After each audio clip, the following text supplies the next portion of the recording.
आज मैं तुम्हें एक बहुत ही बढ़िया बात बताता हूं, चलो। कई लोग क्या करते हैं, जो सी के जो इन्होंने टिक किया है उनके लिए मैं एक छोटी सी बात बता रहा हूं। पहले भी बताई है मैंने काफी बार ये बात। देखो, इन्होंने सी ऑप्शन कैसे निकाला, ये भूल गए कि फॉर्मेशन ऑफ क्वाड्रेटिक में x square minus sum of roots x होता है, प्लस नहीं होता। इन्होंने प्लस लगा दिया और इसलिए ये वाला आंसर टिक कर दिया, है ना। छोटी सी गलती है। अब जरा तू ये सोच कि अगर तेरे पास ये क्वेश्चन बोर्ड्स में आता वर्सेस जेई में आता, क्या फर्क होने वाला है। हाइपोथेटिकली मान लेते हैं, बोर्ड्स मतलब यार स्कूल एग्जाम में कह रहा हूं, ठीक है। हाँ, अब बहुत इंपॉर्टेंट बात बताने वाला हूं जो कि तुम्हें JEE ranker versus somebody who has prepared for JEE properly but not a ranker से डिफरेंशिएट करेगा। क्या बोला मैंने, ये अभी मैं तुम्हें अगले 2 मिनट में एक ऐसी बात बताने वाला हूं जो कि तुम्हें, पढ़ाई तुमने करी है सभी ने, जो जिन भी पढ़ाई वालों ने करी है उनमें कौन जेई में रैंक ला पाएगा और कौन नहीं ला पाएगा, उससे डिफरेंशिएटिंग फैक्टर आपको बताएगा। ये जो 20% वाले हैं इन्होंने भी पढ़ाई करी है, ठीक है, बट ये लोगों ने बहुत ही बड़ी सिली मिस्टेक करी। अब देख, सिली मिस्टेक या क्या दिक्कत होता है। मैंने तुम्हें ये बात पहले भी बताई थी, अगर आप बोर्ड्स में ये सवाल इस तरह से कर देते और अगर ये 4 नंबर का क्वेश्चन आया होता तो तुझे तरस खाके, और तूने ये आंसर निकाला होता, तुझे तरस खाके खराब एग्जामिनर होता तो 3/4 दे देता, थोड़ा बेटा मेरी तरह दिलेर होता तो 3.5 दे देता कि चल यार छोटी सी गलती तो करी है। बट जेई बेटा, हाँ जेई बहुत ज्यादा क्रूअल है। क्यों? क्योंकि तुझे अब जेई में इस क्वेश्चन में क्या मिलने वाला है। जेई में बेटा तुझे इस क्वेश्चन में, मुझे पता है तुम क्या सोच रहे हो, सर -1 मिलेगा। बिल्कुल, -1 तो मिलेगा ही बेटा, क्योंकि जहां तेरे को +4 मिलने वाले थे, +4 की जगह -1 मिला। लिख ले बेटा अच्छी तरह, हाँ। तो इसलिए अपनी, अब तुम बड़े हो गए हो, देखो 11वीं में स्टार्टिंग में थे, मैंने तुम्हें कभी इस बारे में ज्यादा नहीं बोला, बट अब तुम्हें मैं इस बारे में इसकी सीरियसनेस समझा रहा हूं कि ये छोटी सी चीज नहीं है। अभी तुम कहोगे सर मैंने छोटा सी तो गलती करी, आप ऐसे इतना डांट रहे हो, राइट। नहीं, छोटी गलती नहीं है। अगर तूने 5 मार्क्स का, तो तेरा ये फर्क हो ही गया, डिफरेंस ऑफ 5 मार्क्स। मतलब तूने एक ऐसी अगर एग्जाम में गलती करी तो तुझे वो 5 मार्क उसकी कीमत चुकानी पड़ रही है। और 5 नंबर का मतलब तुझे पता है कितनी रैंक्स, कितनी रैंक से पीछे हो गया तू 5 नंबर में। एक एक रैंक में बेटा हजारों बच्चे होते हैं, एक एक रैंक में, सॉरी एक एक नंबर में। 5 नंबर में तो तू ये समझ ले, कम से कम नहीं तो तेरी रैंक, अगर मैं ओवरऑल स्कीम ऑफ थिंग्स में 10 लाख बच्चों में बात करूं तो तेरी 5,000 आराम से खिसक गई, आराम से। और ऐसी अगर तूने 3 गलतियां भी कर दी, three such mistakes, 3 such mistakes, 15 marks.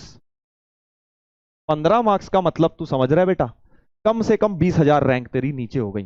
20,000 मतलब जहां तेरा सिलेक्शन हो सकता था, जहां तू 1.5 लाख के अंदर आ सकता था, कम से कम बोल रहा हूं, ये 15 तो मतलब 15 में तो समझ ले 20-25 हजार पार हो जाएगा। तो जहां तेरा सिलेक्शन हो सकता था वहां पे तू आ गया नॉन सिलेक्शन में, जहां पे तू प्रॉपर टॉपर बन सकता था, अंदर 1000 रैंक ला सकता था, वहां तू आ गया 25,000 रैंक पे। समझ रहा है? ये फर्क है। छोटा सा तुम लोग समझ रहे हो। अब ये तो फर्क तुम सभी समझते होगे, तुम कहोगे कि सर कि ये तो बहुत ऑब्वियस है, ये तो बहुत ऑब्वियस है, इसमें क्या है, ये आपने कोई नई बात बता दी है, तो मैं जानता ही हूं। जो बात तू जानता है वो अच्छी बात है, बट इसको इंप्लीमेंट कर। अब इसके अलावा भी एक और चीज है इसके अंदर, कैच सिर्फ इतना नहीं है, कैच एक और है इसके अंदर। मान ले तूने ऐसी 3 गलतियां करी एग्जाम में, राइट, तो तुझे जो -15 मार्क्स का तो डिफरेंस तेरा हो ही गया। बाकी तूने हर एक क्वेश्चन को 5-5 मिनट में मान लिया अटेम्प्ट भी किया, क्योंकि तूने क्या किया, सिर्फ मार्क्स नहीं खोए, समय भी खोया बेटा।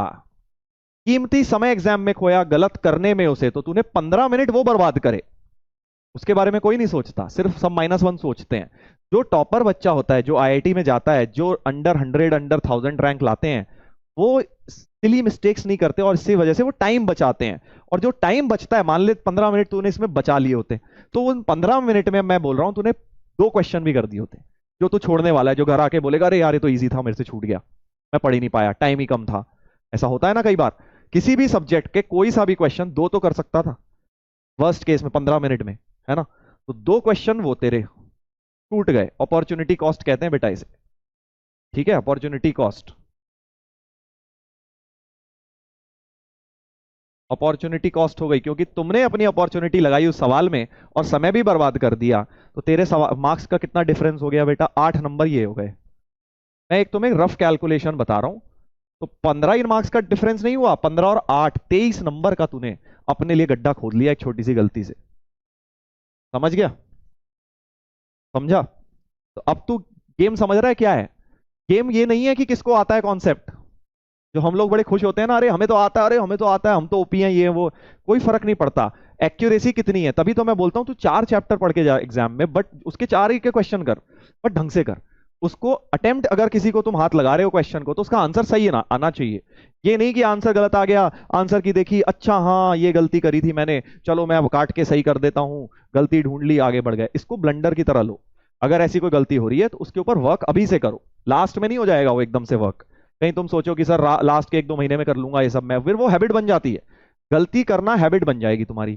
तुम अभी से इस पे वर्क करो कि भाई हमें, हम ऑब्जेक्टिव एग्जाम की तैयारी कर रहे हैं, तो हमें जहां पे +3.5 मिलने वाले थे एक क्वेश्चन में, हमें उसमें 23 मार्क्स का डिफरेंस बन रहा है। -23 हो गए हमारे।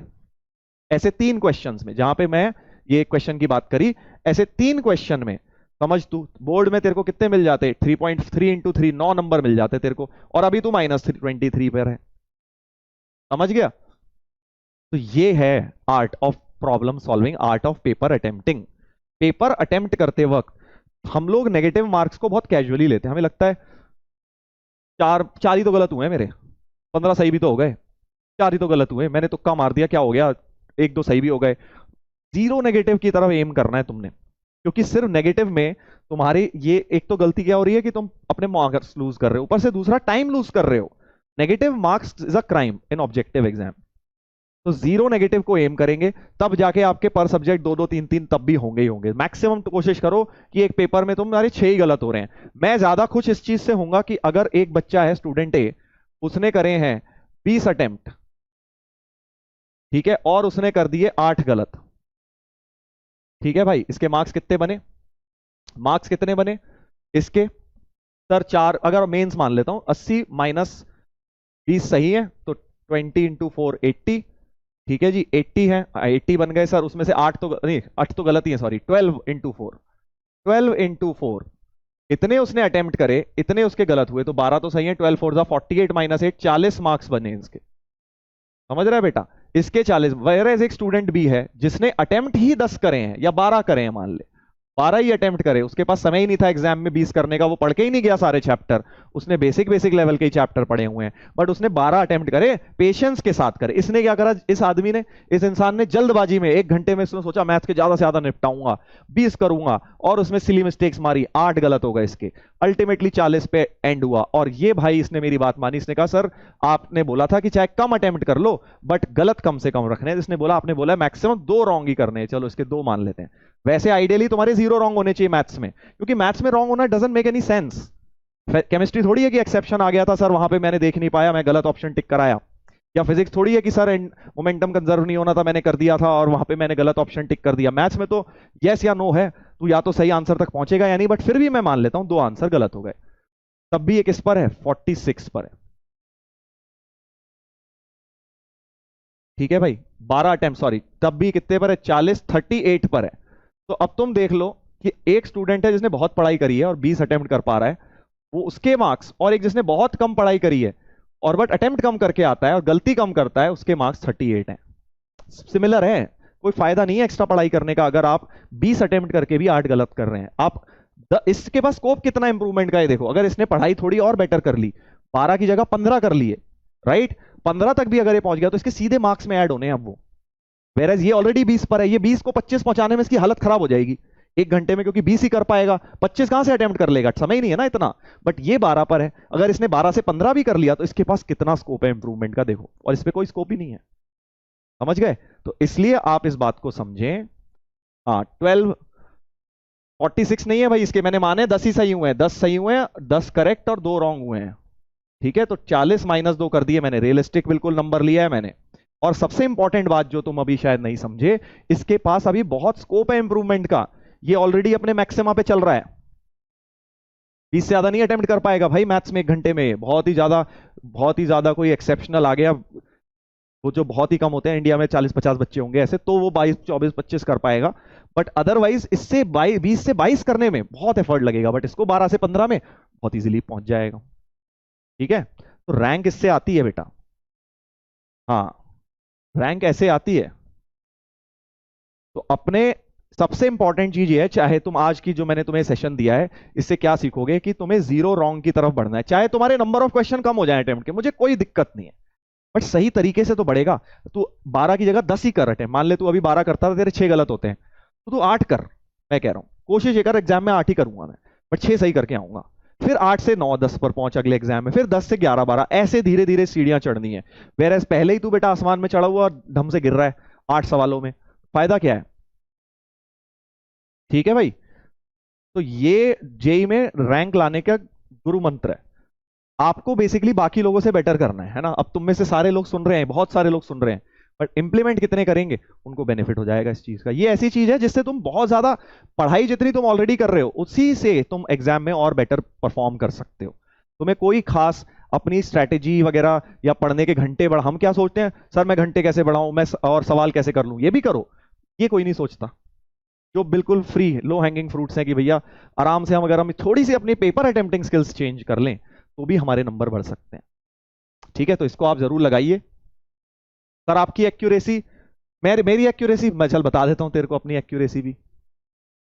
मैं तुझे चल आज अपनी एक्यूरेसी बता देता हूं। आई डोंट नो मैंने तुम्हारे बैच में बताया या नहीं। जब मैंने जेई एडवांस की याद है मुझे, मेंस की याद नहीं है। जब मैंने जेई एडवांस दिया था, मतलब जो हमारे टाइम पे होता था, तो मैथ्स आया था 180, 180 का था या 182 मार्क्स का था, ऐसे कुछ था शायद। पर सब्जेक्ट 180 मार्क्स के क्वेश्चंस आए हुए थे, तो डिफरेंट पेपर था वो, अभी वाला पैटर्न नहीं था। हर सब्जेक्ट के 180 या 182 ऐसे कुछ थे। 2 घंटे के, 2-2 घंटे के पेपर थे। ठीक है, ठीक है, 2-2 घंटे के पेपर थे। मैंने पेपर अटेम्प्ट करना शुरू किया। मैं तो इसी तरह से करता था कि भाई मुझे जल्दबाजी नहीं मचानी, क्योंकि मैं अगर जितना क्वेश्चन मेरे को करने हैं मैं उतनी अपनी, ये नहीं कि ज्यादा बड़ा पेपर 182 देख के क्या लगता है अरे यार 2 घंटे में 182 बहुत ज्यादा है, तो कैसे होगा इतने क्वेश्चन। बहुत क्वेश्चन दिए जेई ने, इतने क्वेश्चन दे दिए कि भैया बहुत ही सारे क्वेश्चन दे दिए। अब मैंने शुरू किया, बहुत सारे क्वेश्चन करे मैंने, समय खत्म हो गया, 2 घंटे खत्म हो गए, मैं बस 120 का अटेम्प्ट कर पाया। 120 मार्क्स का अटेम्प्ट कर पाया मैं बस। ठीक है, 120 मार्क्स का अटेम्प्ट कर पाया, समय खत्म हो गया, आगे के सवाल ही नहीं पढ़ पाया मैं। अभी 12th के बहुत सारे क्वेश्चन मैं तुम्हें दिखाऊंगा, 2006 के ऐसे क्वेश्चन जो मैं एग्जाम में पढ़ भी नहीं पाया था, करना तो दूर मतलब मैं देख भी नहीं पाया था। और काफी सारे ऐसे भी थे जो मैंने देख के छोड़ दिए थे, मुझे टफ लग रहे थे, बट मैंने कुल मिला के 120 का अटेम्प्ट कर दिया था। ठीक है, 120 का अटेम्प्ट कर दिया था मैंने 2 घंटे के अंदर बैठ के। अब मेरे जैसे तुम सोचते हो, क्या सोचोगे अब एग्जाम से जब निकलोगे? मैं एग्जाम से निकला, मैंने सोचा अरे यार मैं तो बर्बाद हो गया, इस बार भी लग रहा है जेई जाएगा, क्योंकि मैंने 1/3 तो पेपर ही नहीं देखा, ही नहीं, सॉल्व ही नहीं करा, 1/3 तो क्वेश्चन ही नहीं देखे मैंने। राइट, 180 में से 120 का अटेम्प्ट कर पाया मैं, बाकी क्वेश्चन ही नहीं मैंने देखे, ये समझ ले तू। तो मैं इतना परेशान आया बाहर, मैंने कहा इस बार भी लगता है आईआईटी गया गया। तो फिर बट मैंने जब बाहर लोगों से बात करी, जब टेस्ट सेंटर से, तो सब बोल रहे मैथ्स तो बड़ा हार्ड आया था, मैं तो 20 ही मार्क्स का अटेम्प्ट कर पाया, मैं तो 30 ही मार्क्स का अटेम्प्ट कर पाया। बहुत ही रेयर मैंने किसी को सुना, किसी ने बोला मैं 50 मार्क्स का कर पाया अटेम्प्ट। फिर जाके मुझे तसल्ली हुई, क्योंकि मुझे एक बात तो पक्का पक्का था कि यार जो मैंने अटेम्प्ट किया है, इजी इजी मीडियम मीडियम वाले छांट दिए थे, और जो मेरे स्ट्रॉन्ग टॉपिक्स थे वो वाले मैंने कर दिए थे, जो टफ थे वो मैंने छोड़ दिए थे। तो ये मुझे पक्का था कि जो मैंने किया है इसमें मोटा मोटा बहुत सारी चीजें सही हैं। ठीक है, तो जो मेरा मार्क्स आए वो भी बता देता हूं। तुम में से बहुत लोग सोच रहे होगे सर कितने मार्क्स आए। मार्क्स आए मैथ्स में 116, एक 3 नंबर का गलत हो गया बस, बाकी मेरे सारे सही थे। और मजे की बात यह है, कट ऑफ कितना गया था उस साल? कट ऑफ गया था 20 या 25 मार्क्स। तो मेरे आ गए 116, कट ऑफ गया 120, छोड़ के गया मैं 60 नंबर का। इससे क्या तुम्हें सीखने को मिलता है? सोचो क्या सीखने को मिलता है, क्या सीखने को मिलता है? कि हमें पैनिक नहीं मचाना है। पेपर अगर लेंदी या टफ आ रहा है तो तुम्हें पैनिक नहीं करना है, क्योंकि अल्टीमेटली भाई वो सबके लिए वैसा ही है, तुम्हें तो बस बाकियों से बेटर कर देना है। अब जेई अगर 180 का पेपर दे देगा और मेरी प्रिपरेशन अच्छी थी और मेरे पास 2 घंटे खत्म हो गए 120 में, तो इसका मतलब यह है कि वो 180 मार्क्स का पेपर 2 घंटे में सॉल्व हो ही नहीं सकता। वो सॉल्व ही नहीं हो सकता, क्योंकि उन्होंने बहुत लेंदी पेपर दिया है। तो अब हम क्या करते हैं, लेंदी पेपर देख के हम डर जाते हैं, अरे बहुत लेंदी बहुत लेंदी। हर साल मैं बच्चों को देखता हूं, सर मैथ्स बहुत लेंदी था सर, सर मैथ्स ने डुबो दिया, बहुत लेंदी था। और मैं मन ही मन हंसता हूं कि भाई तेरे अकेले के लिए लेंदी था क्या? था तो सभी के लिए लेंदी। तुझे तो क्या करना था, तुझे तो बेसिकली लेंदी पेपर में चॉइस मिल गई ना। नहीं समझे? लेंदी पेपर इज गुड क्योंकि आपको उसमें चॉइस मिल रही है। आपने करना नहीं है पूरा लेंदी पेपर, क्योंकि वो करा ही नहीं, ह्यूमन माइंड कर ही नहीं सकता उतना लंबा पेपर 2 घंटे में। एक मैं एवरेज टू गुड स्टूडेंट की बात कर रहा हूं जिसने प्रिपरेशन अच्छी करी हुई है। वो नहीं कर सकता 2 घंटे में वो पूरा पेपर। इसका मतलब क्या है, काफी क्वेश्चन छूटेंगे। इसका मतलब क्या है, आपको बहुत सारे चॉइस मिल जाएंगे पेपर में कि आप या तो ये कर दो या ये कर दो। वेर एज अगर जो ऑप्टिमम लेंथ का पेपर है तो आपके पास चॉइसेस नहीं है, आपने वही सारे करने ही करने हैं। तो लेंदी पेपर हमेशा बढ़िया होता है, समझे। लेंदी पेपर आप, अब आप बोलो सर आप बिल्कुल अलग बात बता रहे हो, तो बेटा अलग बात जब सुनेगा जब सीखेगा तभी तो अलग काम होगा तेरे साथ, वरना वही होगा जैसे बाकियों के साथ होता है। Lengthy paper is always better. जब भी तुम्हारे पास मैथ्स या कोई भी सब्जेक्ट लेंदी आए, तुम्हें बस ये सोचना है कि मुझे इसको पूरा नहीं करना, मुझे इसमें से इजी से मीडियम वाले निकाल के बस सही कर देने हैं, ताकि मुझे मेरे पास चॉइस हो गई एक तरह से। ठीक है। ओ सर अब मैं समझा, यही तो बेटा तू बात, अगर ये बात समझ गए तो हमारी रैंक आ जाएगी। सारी पढ़ाई 2 साल की एक तरफ और ये 10 मिनट की बात एक तरफ।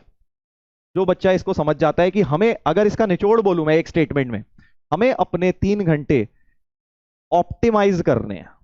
ऑप्टिमाइज का मतलब समझते हो ना, मैक्सिमाइज मतलब बेस्ट यूटिलाइज। अब चाहे उसमें आधा पेपर हो रहा हो या पूरा पेपर हो रहा हो, अगर आपने ऑप्टिमाइज कर दिया, ऑप्टिमाइज मतलब ना तो गलत करे, ना तो सिली मिस्टेक्स करी बहुत ज्यादा, थोड़ी बहुत कर दी, और ना कोई इजी क्वेश्चन छूटे आपसे, तो अब चाहे 180 का दे दे या 500 का पेपर दे दे, तेरे को क्या दिक्कत है। तूने तो अपने 2 घंटे बेस्ट पॉसिबल यूटिलाइज कर लिए ना, या 3 घंटे जो भी थे एग्जाम में वो बेस्ट पॉसिबल यूटिलाइज कर लिए। तो अगर आपने अपना टाइम ऑप्टिमाइज कर लिया एग्जाम में, तो आपका जेई में सिलेक्शन कोई नहीं रोक सकता। ठीक है।